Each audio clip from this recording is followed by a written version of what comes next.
बिस्मिल्लाहिर्रहमानिर्रहीम। अस्सलाम वालेकुम नाज़रीन, आप देख रहे हैं अवान टीवी यूट्यूब चैनल। नाज़रीन, खबर शामिल करने से पहले गुजारिश है कि हमारे इस चैनल को सब्सक्राइब कर लें और वीडियो को लाइक करें ताकि हर नई आने वाली वीडियो आप तक बर वक्त पहुँच सके। नाज़रीन, खबर शेयर करने जा रहे हैं कोटला अरब अली खां से, जहां पर मुस्लिम लीग काफ के अहम रहनुमा चौधरी नईम रज़ा कोटला साबिक मशीर वज़ीर आला पंजाब के बारे में एक अहम खबर जो है वो सामने आई है।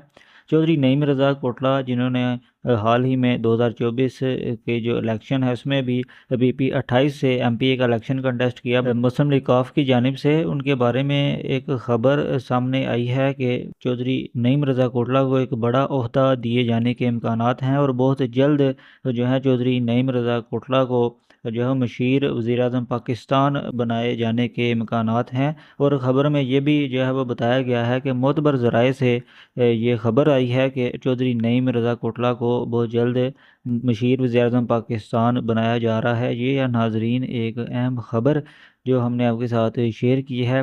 मज़ीद अपडेट्स के लिए देखते रहें अवान टीवी।